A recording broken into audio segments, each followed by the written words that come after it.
I want you to know that there is something sacred happening in your solitude. There is something holy about the moments when you are alone. And if you are listening to this, if you are in a season where you find yourself alone, whether by circumstance or by choice, I want to tell you that God is meeting you there. God is present in your aloneness. And more than that, God is using this time to build something in you that cannot be built any other way. Many of you are struggling with solitude. You feel the weight of it. You feel the heaviness of being alone. You might be between relationships. You might be in a season where the people around you don't understand you. You might be in a place of physical isolation where there's no one to talk to. Or you might be in a different kind of aloneness, feeling invisible even when you're surrounded by people. Feeling like no one really sees you. Feeling like you're alone even in a crowd. And the pain of that aloneness is real. The longing for connection is real. The desire to be known and seen and valued by someone else is real. I'm not going to pretend that it's not. I'm not going to spiritualize your pain or tell you that if you just had enough faith, the loneliness would disappear. That would be dismissive of what you're genuinely experiencing. But what I want to tell you is this: the aloneness you're experiencing is not a sign that something is wrong. The aloneness you're experiencing is not a punishment. The aloneness you're experiencing is an invitation. It's an invitation to discover something about yourself that you might never have discovered in the presence of others. It's an invitation to develop a strength, a wholeness, a sense of self that is not dependent on external validation. It's an invitation to become someone who is so grounded in who they are, so clear about their value, so connected to God that they can be happy alone. And here's what I want you to understand. This is not about becoming someone who doesn't need others. This is not about becoming isolated or withdrawn or disconnected.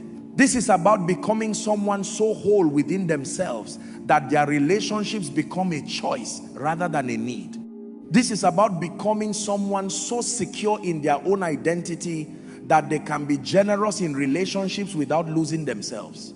This is about becoming someone strong enough to be happy alone and therefore strong enough to truly connect with others. I sense something in you. I sense a part of you that knows this is true. I sense a part of you that has experienced moments of solitude and found something beautiful there. A part of you that knows that aloneness is not the same as loneliness.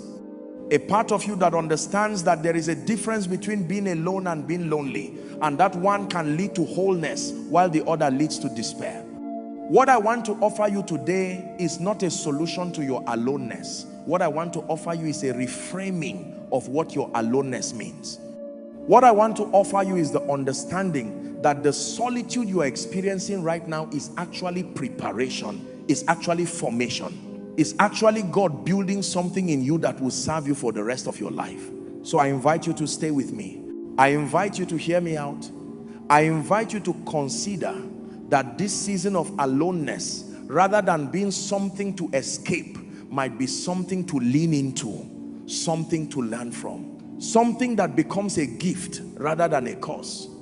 Let me start by establishing what I mean when I talk about being happy alone, because this phrase happy alone can be misunderstood. Some people might think I'm talking about being lonely. Some people might think I'm talking about being isolated or withdrawn. Some people might think I'm talking about becoming so self-sufficient that you don't need anyone. But that's not what I mean at all. Let me be clear about what I'm talking about. When I talk about being happy alone, I'm talking about a fundamental sense of okayness with yourself. I'm talking about a baseline of peace that exists within you, regardless of your circumstances. I'm talking about knowing who you are, knowing your value, knowing that you matter independent of anyone else's opinion or presence. When I talk about being happy alone, I'm talking about the capacity to sit with yourself without needing to distract yourself. The capacity to be present with your own thoughts, your own feelings, your own company, the capacity to enjoy your own presence the way you might enjoy the presence of a good friend. When I talk about being happy alone, I'm talking about having such a strong internal sense of purpose that external circumstances don't completely dictate your emotional state. I'm talking about having connected deeply enough with God that you have a sense of being loved, being valued, being known by something larger than yourself. When I talk about being happy alone, I'm talking about the freedom that comes when you're no longer desperately seeking validation from others. When you are no longer trying to fill an internal void through external relationships. When you're no longer using other people to avoid yourself. That freedom, that peace, that strength, that's what I'm talking about. Now, here's something important. This happiness alone is not selfish, it's not cold, it's not about not wanting connection, it's actually the opposite. When you become someone who is happy alone, who is whole within yourself, you actually become more capable of genuine relationship. Because you are not coming into a relationship desperate for someone to complete you. You're coming in as a complete person, bringing your wholeness to someone else's wholeness. And that creates real connection. That creates real love. There's a principle here that's important to understand. It goes like this. People who are desperate for connection rarely find good connection. People who are trying to fill an internal void through external relationships tend to choose partners who are also broken, and the relationship becomes another broken thing. But people who are whole, people who are happy alone, they can actually choose. They can actually be generous. They can actually love without needing something in return. And those people tend to create healthy, genuine, lasting relationships. So learning to be happy alone is not anti-relationship. Learning to be happy alone is actually the foundation for healthy relationship. Now, let me talk about what it takes to become someone who is happy alone. Because this is not something that happens automatically. This is not something that just occurs to you one day. This is something that requires development. This is something that requires growth. This is something that you have to intentionally work toward. And here's what I want you to understand. You already have the capacity for this. You already have everything you need. You're not trying to become something new. You're trying to develop something that's already there. You're trying to strengthen something that already exists. Think about a tree. A tree grows strong through a process. The tree must send down roots. The tree must weather storms. The tree must stretch toward the sun. The tree must endure seasons of drought and seasons of plenty. And through all of that, difficulty and challenge and perseverance, the tree becomes strong. The tree becomes resilient. The tree becomes capable of standing alone in a field, being buffeted by wind and rain, and remaining standing. You're like that tree. You're in a season right now where you're being called to develop your roots. You're being called to go deeper. You're being called to become stronger internally so that you can stand firmly, whether you're alone or whether you're with others. Let me talk about what it means to develop these roots, to develop internal strength, to become someone who is genuinely happy alone. First, it requires getting to know yourself, really getting to know yourself. Not the version of yourself that you present to the world, not the version of yourself that you think you should be, but the real you. Your actual thoughts, your actual feelings, your actual desires, your actual values. Many of us have never done this work. We've spent our entire lives focused on what others think of us, on trying to fit in, on trying to be acceptable. And in doing that, we've lost touch with who we actually are. We've built an identity based on external feedback rather than internal knowing. But when you are alone, when you are in a season of solitude, you have the opportunity to do this work. You have the opportunity to sit with yourself and really get to know yourself. And that's a gift. That's a profound opportunity. Second, becoming happy alone requires developing a strong sense of purpose. Purpose that's not dependent on other people. Purpose that comes from understanding why you're here, what you are called to do, what you are meant to contribute to the world. When your purpose is rooted in your relationship to God, when your purpose is rooted in the understanding that you are here for a reason, that you matter, that your life has meaning, that gives you a foundation, that gives you something to stand on when you are alone, that gives you a sense of direction when you don't have anyone to follow. Third, becoming happy alone requires developing a strong connection with God, a connection that's personal, a connection that's real. Not something you believe intellectually, but something you experience. A sense of God's presence, a sense of God's love, a sense of being held, being guided, being cared for by something larger than yourself. When you have this connection, when you experience God's presence, solitude becomes sacred. Solitude becomes an opportunity to deepen that connection rather than a time to be feared. Fourth, becoming happy alone requires healing. Healing from wounds, healing from rejection, healing from the pain of not being enough for someone, healing from the messages you received about your worth. Many of us are carrying pain that makes it hard to be alone. We are running from ourselves, we are distracting ourselves, we are seeking external connection to avoid internal pain. But to become genuinely happy alone, you need to turn toward that pain. You need to face it. You need to allow it to be healed. And that's hard work, but it's necessary work. And it's work that often happens in seasons of solitude. Fifth, becoming happy alone requires developing spiritual practices that feed your soul. Prayer, meditation, reading, writing, spending time in nature, engaging in creative expression. These are not luxuries. These are necessities. These are the practices that keep your soul alive when you are alone. When you have these practices, when you have rituals that feed your soul, solitude becomes nourishing rather than depleting. Sixth, becoming happy alone requires developing the capacity to enjoy your own company. This might sound simple, but for many of us it's not. Many of us have never learned to actually enjoy being alone. We've learned to tolerate it, we've learned to endure it, but we haven't learned to actually enjoy it. But this is a skill that can be developed. You can learn to enjoy your own company. You can learn to find things that you genuinely enjoy doing. You can learn to treat yourself the way you would treat a good friend. You can learn to be kind to yourself, patient with yourself, generous with yourself. When you develop this capacity, when you learn to actually enjoy being alone, everything changes. Solitude becomes a gift rather than a burden. Now, I want to address something that I know many of you are thinking. You might be thinking this all sounds good in theory, but I'm actually suffering right now. I'm actually lonely right now. I actually don't want to be alone right now. How can I just decide to be happy alone when I'm in pain? And that's a legitimate question. And I want to be honest with you. You can't just decide to be happy alone. It doesn't work that way.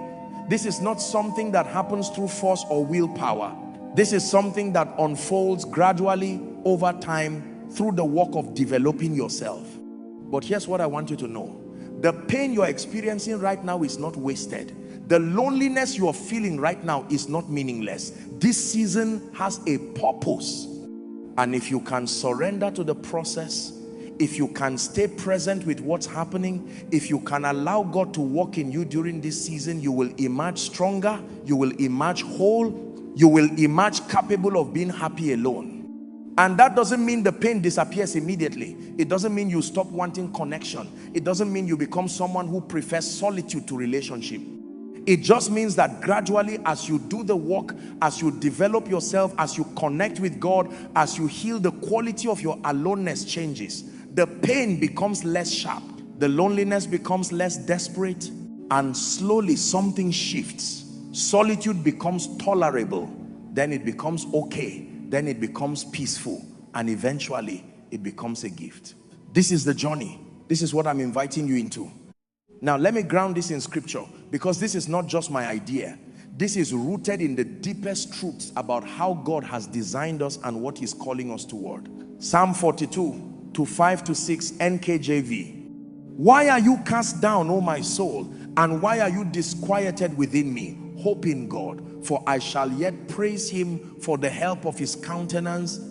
O my God, my soul is cast down within me. Therefore, I will remember you from the land of the Jordan and from the heights of Hermon, from the hill Mizar. The psalmist is expressing something we all feel sometimes. A sense of being cast down, a sense of discouragement. And notice what the psalmist does. The psalmist doesn't try to fix the feeling through external means. The psalmist doesn't try to distract from the pain. Instead, the psalmist speaks to their own soul. The psalmist says, why are you cast down? Hope in God. And then the psalmist does something else. The psalmist reminds themselves of God. The psalmist says, I will remember you. The psalmist is using solitude, using this time of being cast down as an opportunity to remember God, to reconnect with God, to speak to their own soul about God. This is what solitude can be. Solitude can be a time to speak to your own soul, a time to remember God, a time to reconnect with what matters. And in that remembering, that reconnection, peace comes. Psalm 23:4, NKJV. Yea, though I walk through the valley of the shadow of death, I will fear no evil, for you are with me. Your rod and your staff, they comfort me. The psalmist is in a dark valley. The psalmist is alone. And what does the psalmist say? Not that the valley doesn't exist, not that the darkness isn't real, but you are with me. Even in the valley, even alone, God is present. And in God's presence, there is comfort, there is safety, there is peace. This is what becomes possible when you develop a strong connection with God. When you can say genuinely from your depths, you are with me, then you can walk through dark valleys and not be destroyed by them. Then you can be alone and not be lonely, because you are not truly alone. God is with you. 1 Samuel 12:23, NKJV. Moreover, as for me, far be it from me that I should sin against the Lord in season to pray for you, but I will teach you the good and the right way. Samuel is speaking about his responsibility to pray, to teach, to serve. And notice what he's doing. He's defining his purpose. He's connecting with his calling. He's saying that his purpose is not dependent on whether people appreciate him or thank him or recognize him. His purpose is rooted in his responsibility before God. When your purpose is rooted like this, when you're living in alignment with what God has called you to do, you're not dependent on external feedback. You're not dependent on others recognizing your work or appreciating you. Your purpose stands on its own. This is one of the keys to being happy alone. Having a sense of purpose that transcends external recognition. Having a sense of calling that's rooted in something larger than yourself. Philippians 4:11-1-3, NKJV. Not that I speak in regard to need, for I have learned in whatever state I am to be content. I know how to be abased, and I know how to abound. Everywhere and in all things I have learned both to be full and to be hungry, both to abound and to suffer need. I can do all things through Christ who strengthens me. Paul is talking about a fundamental shift in consciousness. He's saying that he has learned to be content. Not that he was born content, not that contentment came naturally, but that he has learned it, he has practiced it, he has developed the capacity. And Paul is describing something remarkable. He says he knows how to be in need and how to abound. He knows hunger and plenty. He knows suffering and success. And in all of these states, he has learned to be content. Why? Because he's rooted in Christ. Because his sense of being okay is not dependent on external circumstances. This is what's available to you. This is what becomes possible when you develop your internal roots. You learn to be content in solitude. You learn to find peace regardless of your circumstances. You learn that your well-being is not dependent on external things. John 6:35, NKJV. And Jesus said to them, I am the bread of life. He who comes to me shall never hunger, and he who believes in me shall never thirst. Jesus is speaking to a fundamental hunger, a hunger for meaning, for purpose, for being satisfied at the deepest level. And Jesus is saying that this hunger can be satisfied through connection with him, through faith in him, through coming to him. When you have this connection, when you truly believe and experience Jesus's presence in your life, you have something that satisfies at the deepest level. You're not desperately seeking external things to fill an internal void, because the void is being filled by connection with God. This is what enables genuine happiness alone. This is what makes solitude sacred rather than painful.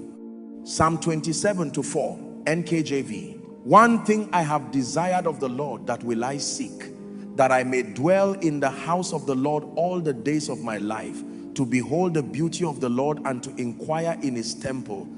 The psalmist is expressing a singular focus, one thing. That's what the psalmist desires. Not many things, not external success or relationship or comfort. One thing, to dwell in the presence of God, to experience God's beauty, to be in communion with God. When your desire becomes singular like this, when what you most want is to experience God's presence, everything else falls into place. Your aloneness becomes a gift because it's an opportunity for this communion. Your solitude becomes sacred because it's a chance to behold the beauty of the Lord. 1 Peter 3:15, NKJV. But sanctify the Lord God in your hearts, and always be ready to give a defense to anyone who asks you for a reason for the hope that is in you, with meekness and fear. Peter is talking about having a reason for hope, a hope that's rooted in something real, a hope that you can defend, that you can explain, that you can stand on. This is not vague wishful thinking. This is a substantive hope rooted in truth. When you develop this kind of hope, hope rooted in your faith, in your experience of God, in your understanding of God's character, you have something that sustains you. You have something that holds you up in dark times. You have something that enables you to be happy even in solitude. Jeremiah 29:11, 3 NKJV.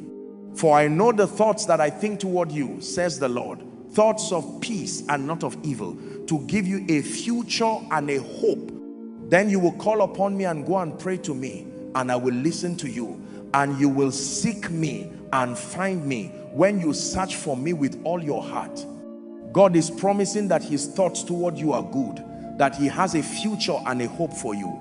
And then God invites you to seek him, to call upon him, to pray to him.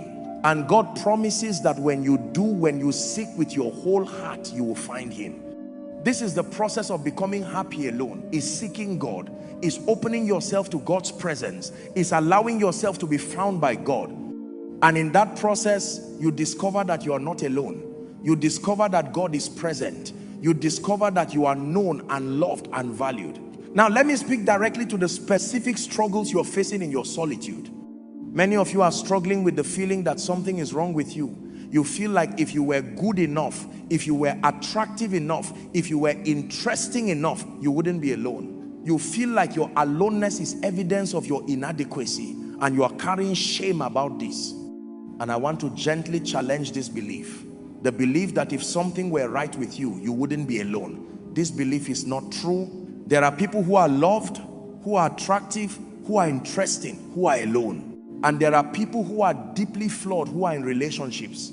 Aloneness is not a reflection of your worth. In fact, sometimes, and I say this carefully, sometimes the people who are alone are people who are growing, people who are healing, people who are developing, people who are in seasons where they are meant to be alone so that they can do the deep work of becoming whole. So what I want to invite you to do is to release the shame, to stop interpreting your aloneness as evidence of your inadequacy, and instead to ask yourself, what is this season for? What is God inviting me to learn? What is being developed in me right now?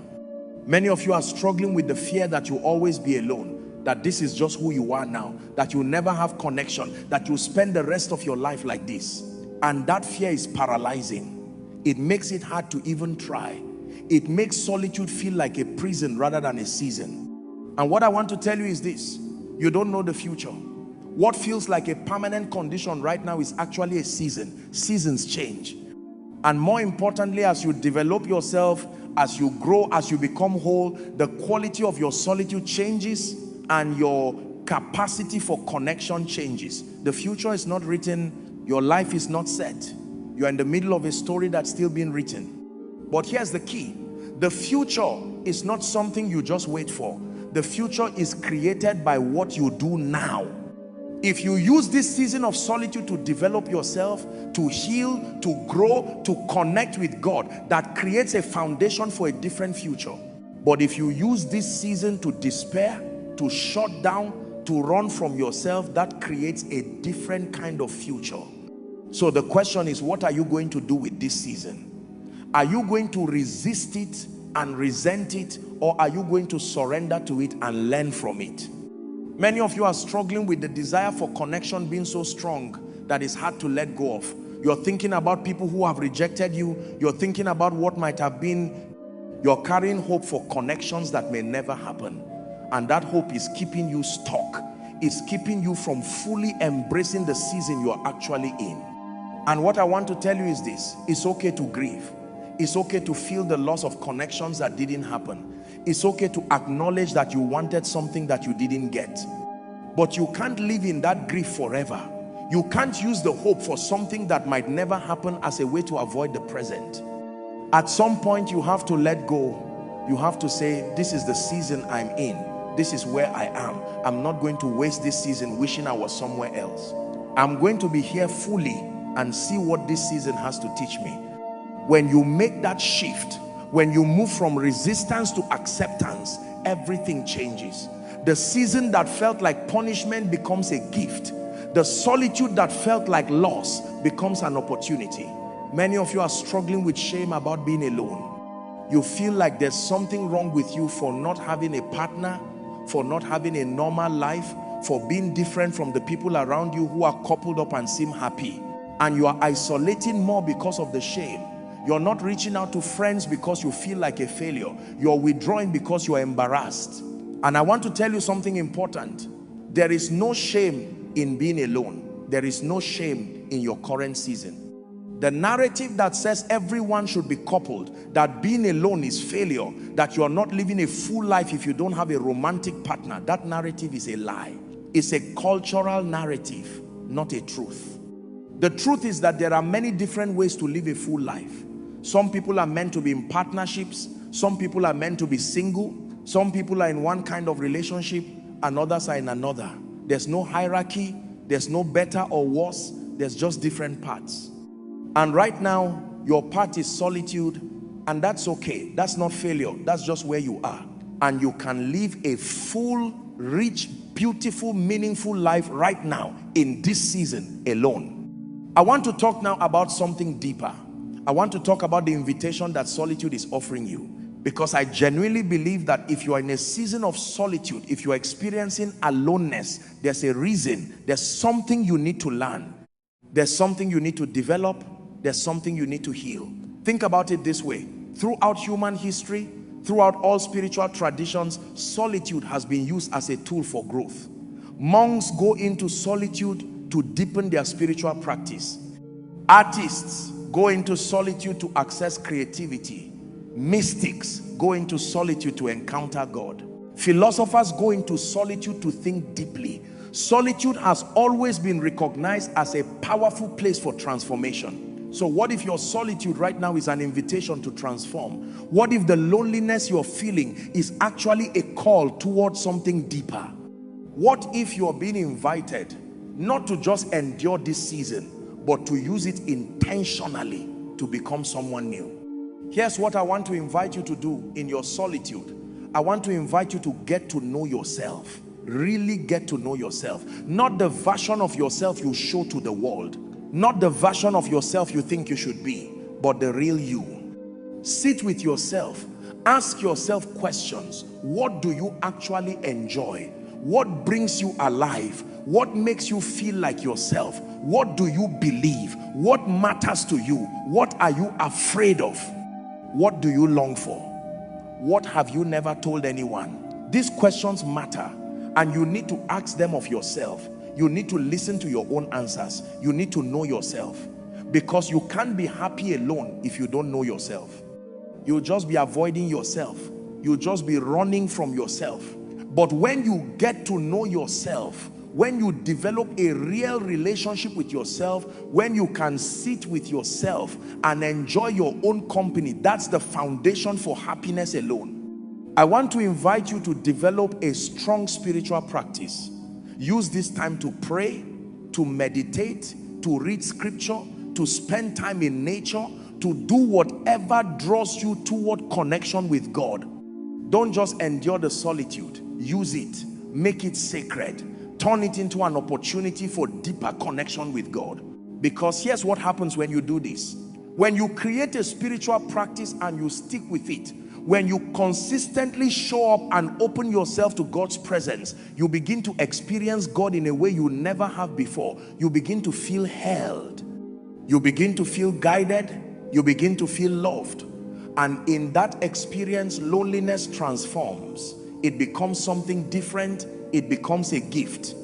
I want to invite you to heal. Use this time to look at your wounds, to understand where your need for external validation comes from, to recognize the messages you received about your worth, to begin to heal from rejection, from abandonment, from whatever has damaged you. This is hard work. It's often painful. It might require professional support, but this work, this healing is essential. Because if you don't do it, if you just cover it over with another relationship, you carry the wound into the next relationship and the pattern will repeat. But if you do the work, if you heal, then when you do have connection again, it will be real connection, it will be healthy, it will be whole. I want to invite you to discover your purpose. What are you here for? What do you have to give? What do you care about? What breaks your heart? What makes you feel alive? These are questions about purpose, and they matter, because when your life has purpose, when you're oriented towards something that matters, solitude becomes less painful. Solitude becomes a time to walk toward that purpose.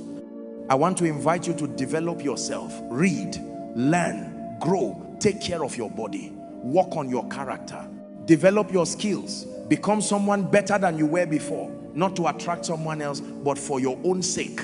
Because you're worth the investment. Your growth matters. When you do these things, when you use your solitude intentionally for growth, something remarkable happens. You become whole, you become strong, you become genuinely happy alone. And then if connection comes, you are ready for it. You can enter it as a whole person, not as someone desperate to be completed. Let me offer you some specific practices that can help you become genuinely happy alone. First, develop a daily spiritual practice. Spend at least 30 minutes every day in prayer, meditation, or spiritual study. This is not negotiable if you want to become genuinely happy alone. This is the foundation. This is where you connect with something larger than yourself. This is where you experience God's presence.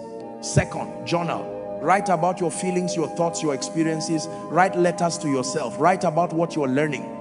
Writing is a way of getting to know yourself, of processing emotions, of making sense of your life. Third, engage in activities that bring you joy. Not for anyone else, not to impress anyone, but because they bring you joy. Cook something you love. Read a book that interests you. Take a walk, listen to music, do art, play a sport. Find things that make you feel alive and engaged in life. Fourth, build a community of support. Just because you are alone doesn't mean you should be isolated. Spend time with friends. Join a group that aligns with your interests. Get involved in something that matters to you. Have people in your life who support you and understand you. Fifth, take care of your body. Exercise, eat well, sleep well. Your physical health affects your emotional and spiritual health. Taking care of your body is a way of honoring yourself. Sixth, be kind to yourself. Treat yourself the way you would treat someone you love. Speak to yourself with compassion. Forgive yourself when you fall short. Take breaks when you need them. Don't be harsh with yourself. Seventh, set goals and walk toward them. Have something you're moving toward, something that excites you, something that gives your days direction and purpose. When you're walking towards something meaningful, your days feel full, even if you're alone. Eighth, practice gratitude. Every day, notice what you are grateful for. Notice the small things, the morning light, a good meal, a friend's kindness, a moment of peace. Gratitude shifts your focus from what you don't have to what you do have. These practices might seem simple, but if you do them consistently, they transform your life, they transform your relationship with solitude, they make you genuinely, deeply happy alone. Now let me speak some declarations over you. These are truths that I want you to internalize, that I want you to believe about yourself. I am worthy of love, not because of anything I do or anyone I'm with, but because my worth is inherent. It is not dependent on whether I'm in a relationship. It is not dependent on whether anyone recognizes me or appreciates me. My worth is simply true. I am valuable. I am complete in myself. I don't need another person to complete me. I am not half of something. I am whole. And I am whole right now in this season alone. I don't need to wait for someone else to become whole. I am already whole. My solitude is not punishment. My solitude is an invitation. It's an invitation to know myself more deeply. It's an invitation to grow. It's an invitation to develop a relationship with God that's real and personal and transformative.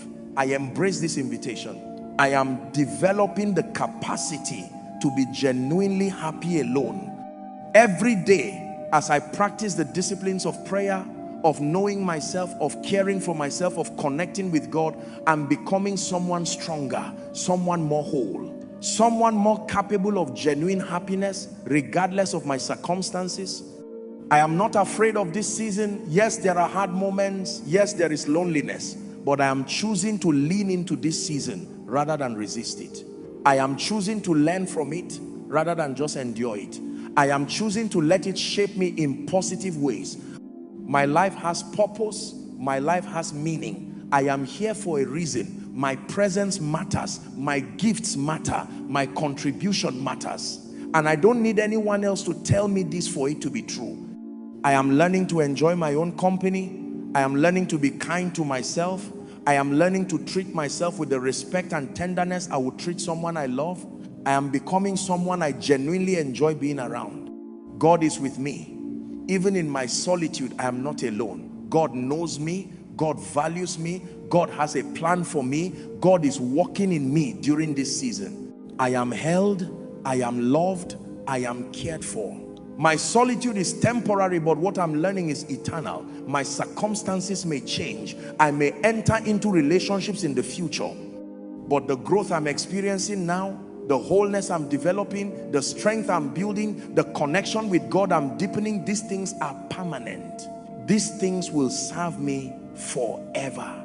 I am exactly where I'm supposed to be.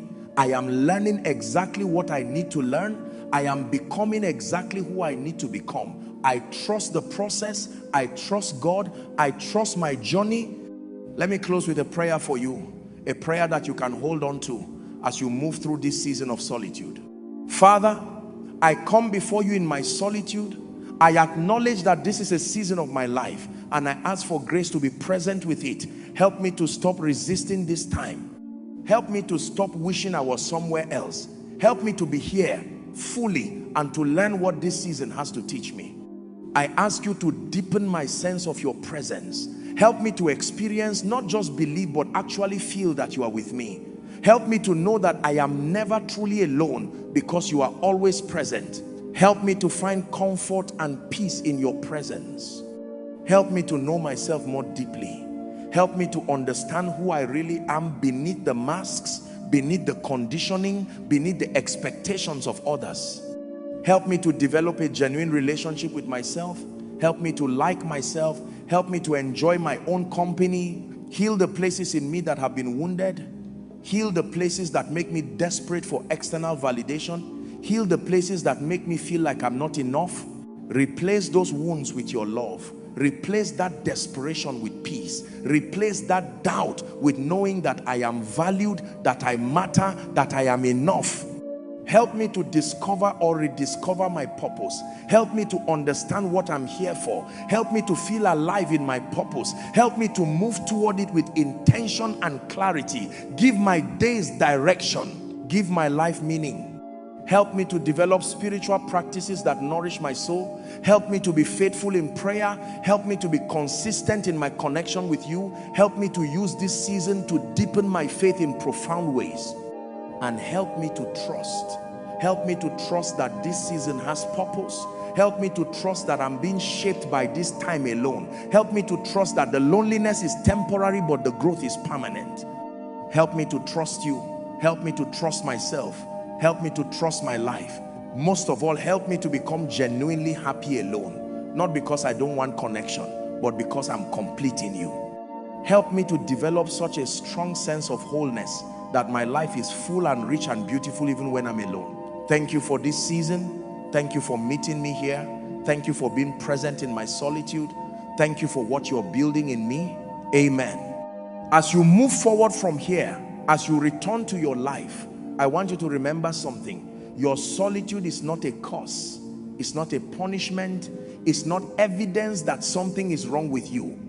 Your solitude is an invitation. It's an opportunity. It's a season that has the potential to transform you in ways that you can't even imagine right now. The work is internal. The growth is internal. The transformation is internal. And that work, that growth, that transformation is the most important work you can do, because everything else flows from it. Your relationships will be better because you did this work. Your career will be better. Your life will be better. Everything improves when you become whole. So lean into this season, embrace it, use it. Don't waste it wishing you were somewhere else. Be here, be present. Let God work in you. Let yourself grow. Let yourself heal. Let yourself become, and know that as you do this work, as you move toward wholeness, you're becoming the kind of person who can be genuinely happy alone.